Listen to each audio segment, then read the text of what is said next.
Olá pessoal, me chamo Milena Dávila, sou residente do Programa de Residência Multiprofissional em Saúde Coletiva e hoje iremos abordar mais um pouco sobre a gestão e o financiamento da assistência farmacêutica com base na literatura científica.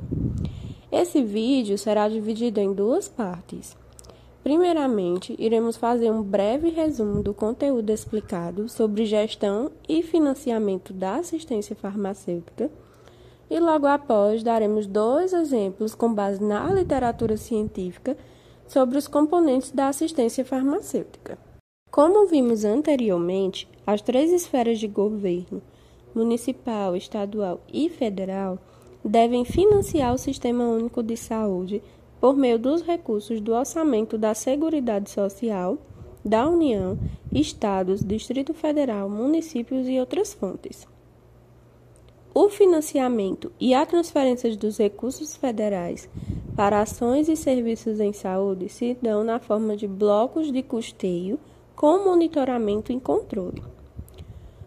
Os recursos do Fundo Nacional de Saúde destinados à despesa com ações e serviços públicos de saúde, a serem repassados na modalidade fundo a fundo, aos estados, ao Distrito Federal e aos municípios, serão organizados e transferidos na forma de blocos de financiamento.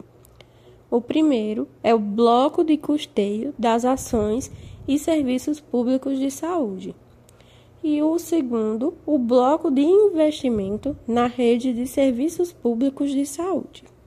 A assistência farmacêutica no Sistema Único de Saúde é composta por 3 componentes: básico, especializado e estratégico. Cada um desses componentes tem uma organização, financiamento, critérios de acesso e medicamentos específicos. O componente básico da assistência farmacêutica promove ao cidadão acesso a medicamentos e insumos para o tratamento dos principais problemas e condições de saúde da população brasileira na atenção primária à saúde. O financiamento deste componente é responsabilidade dos 3 entes federados: Ministério da Saúde, Estado e Município. Nesse contexto, há 2 tipos de repasses federais de recursos financeiros para aquisição descentralizada de medicamentos e insumos do componente básico por municípios e ou estados. O repasse ordinário e o repasse para aquisição de medicamentos e insumos no âmbito da Política Nacional de Atenção Integral à Saúde das Pessoas Privadas de Liberdade no sistema prisional. Além disso, há a aquisição centralizada da insulina NPH irregular e dos medicamentos e insumos do Programa Saúde da Mulher, em que o Ministério da Saúde é o responsável pela aquisição e distribuição aos estados, e destes para os departamentos regionais de saúde, para posterior distribuição ao município. O componente especializado da assistência farmacêutica tem como principal característica a garantia da integralidade do tratamento medicamentoso em âmbito ambulatorial para todas as condições clínicas contempladas no componente especializado, por meio das diferentes linhas de cuidados definidas nos protocolos clínicos e diretrizes terapêuticas. É definida as responsabilidades de financiamento entre os entes federados de acordo com os grupos de medicamentos do componente especializado, onde o grupo 1A, o seu financiamento e aquisição é centralizada pelo Ministério da Saúde, o grupo 1B será financiado pelo Ministério da Saúde com a transferência de recursos para os estados e o Distrito Federal. O grupo 2 tem a responsabilidade executiva e financeira das secretarias estaduais e do Distrito Federal. E o grupo 3 são financiados conforme as regras do componente básico da assistência farmacêutica. O componente estratégico da assistência farmacêutica destina-se à garantia do acesso equitativo a medicamentos e insumos para prevenção, diagnóstico, tratamento e controle de doenças e agravos de perfil endêmico, com importância epidemiológica, impacto socioeconômico ou que acometem populações vulneráveis, contemplados em programas estratégicos de saúde do SUS. Os medicamentos e insumos são financiados e adquiridos pelo Ministério da Saúde, sendo distribuídos aos estados e Distrito Federal, que cabem a esses o recebimento, armazenamento e a distribuição aos municípios. Para visualizarmos na prática, foi realizada uma breve revisão da literatura e, com isso, foi identificado 2 artigos. O primeiro, intitulado como o financiamento do componente básico da assistência farmacêutica no município de Santarém, que teve como objetivo descrever e comparar a participação da União, do Estado e do município no financiamento do componente básico da assistência farmacêutica no município de Santarém, no Pará.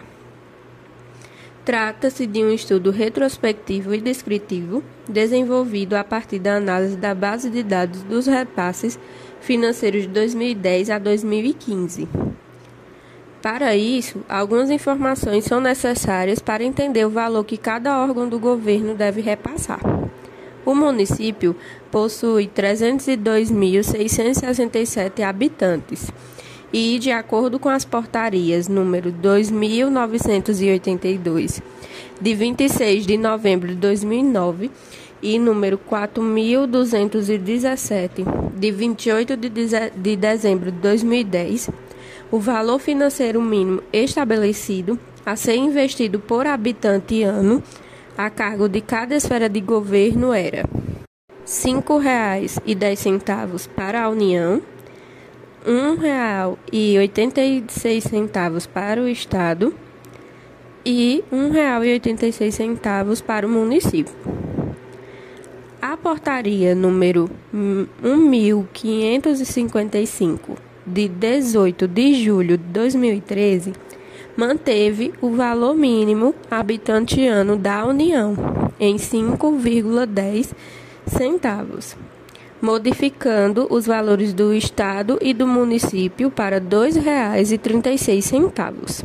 A coleta de dados desse estudo se deu a partir de um sítio eletrônico da Sala de Apoio à Gestão Estratégica do Ministério da Saúde para o ente federal, um sítio eletrônico da Secretaria de Estado do Planejamento, Orçamento e Finanças do Pará, obtidas na aba de convênios e repasses realizados por município, e sítio eletrônico do Serviço de Informação ao Cidadão do Pará, para o nível estadual, que observaram os repasses da contrapartida estadual da farmácia básica para Santarém, informados pelo setor financeiro do Fundo Estadual da Saúde.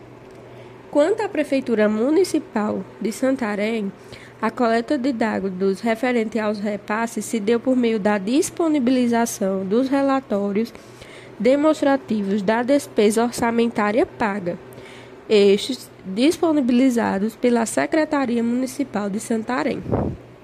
Desse modo, quando o estudo compara a participação das 3 esferas de governo no financiamento do componente básico, observa-se que o município foi o que menos contribuiu, chegando já a não investir no ano de 2013 e em 2015, que investiu apenas 45 centavos per capita, sendo o maior valor dos anos analisados. O Estado do Pará, no financiamento do componente básico, informados pela Secretaria de Estado de Planejamento, Orçamento e Finanças do Pará e a Secretaria Estadual de Saúde, apresentaram diferenças de 1 milhão entre si. Contudo, o sítio eletrônico da Secretaria de Estado de Planejamento, Orçamento e Finanças do Pará, foi retirado de ar há meses, após a obtenção das informações. A partir do sítio eletrônico da Secretaria de Planejamento, de Orçamento e Finanças do Pará, até o ano de 2011, o Estado do Pará apresentou um investimento superior ao estipulado. Já no ano de 2012, o repasse foi inferior ao mínimo estipulado. Em 2014, o repasse per capita foi de 35 centavos, o que representou a maior perda acumulada neste cenário, ou seja, R$585 mil. Já pelo sítio eletrônico do Serviço de Informação ao Cidadão do Pará, todos os valores per capita foram abaixo do mínimo estabelecido, sendo que o menor valor per capita foi o registrado em 2014. O maior valor foi no ano de 2013. As perdas de repasses do Estado do Pará ao município de Santarém foram maiores, totalizando 1,9 milhão no período estudado.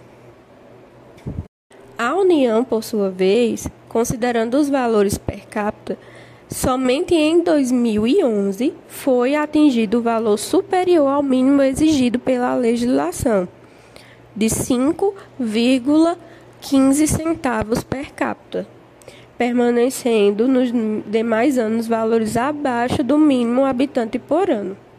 E assim, conclui-se com esse estudo que a União, o Estado e o município, eles não cumpriram o mínimo per capita legalmente estabelecido no repasse para o componente básico na maioria dos anos estudados. Outro artigo utilizado para exemplificar a realidade do financiamento do componente especializado é o intitulado como o financiamento e a gestão do componente especializado da assistência farmacêutica no estado de Goiás, com o objetivo de avaliar o investimento financeiro anual da União e do Estado e a forma de execução do componente especializado da assistência farmacêutica no estado de Goiás no período de 2016 a 2008. Descrever as etapas de execução do programa do componente especializado na Central de Medicamentos Juarez Barbosa, bem como verificar as doenças crônicas e ou raras com maior número de pacientes cadastrados. E qual medicamento teve o maior valor financeiro investido no componente especializado no estado de Goiás. Contudo, iremos nos deter à avaliação do investimento da União e do Estado para o componente especializado. Trata-se de um estudo observacional, retrospectivo, transversal, em que foram utilizados dados obtidos do Sistema de Dispensação de Medicamentos Especializados. Os autores notaram que, com base na análise do financiamento, percebeu-se que houve um crescimento do valor investido, que pode ser explicado pelo número de novos pacientes e a incorporação de novos medicamentos e patologias no componente especializado. Verificou-se também que o grupo 1A de responsabilidade do Ministério da Saúde demandou o maior investimento nos 3 anos de estudo. Não houve redução dos valores em nenhum dos grupos de financiamento, pois a grande maioria refere-se a doenças crônicas. Destacou-se também a evolução dos valores gastos com os protocolos estaduais, que em 2018 apresentou um aumento bastante expressivo, levando em consideração o ano de 2016. Como limite de pesquisa, devido às diretrizes de transferência de recursos do Ministério da Saúde, não foi possível verificar os gastos reais com os medicamentos do grupo 1B, pois o Ministério da Saúde efetiva o ressarcimento de acordo com os valores estipulados da CIGTEP para cada medicamento do componente especializado. Ou seja, O Estado realiza as compras, porém, pode ocorrer divergência entre o que foi pago pelo Estado e o que é ressarcido pelo Ministério da Saúde. E para finalizar, esses artigos nos mostram duas realidades. A nível municipal, onde, de acordo com o estudo apresentado, os 3 entes federados refletem uma deficiência no repasse, o que pode acarretar prejuízos para a população. Enquanto que, na realidade estadual, há um crescimento dos valores repassados, para garantir o acesso aos medicamentos das doenças raras e das doenças crônicas com tratamentos de alto custo. Então, pessoal, desde já eu quero agradecer a atenção de cada um de vocês e que o assunto tenha ficado mais claro para você que busca compreender ainda mais sobre a gestão e financiamento da assistência farmacêutica.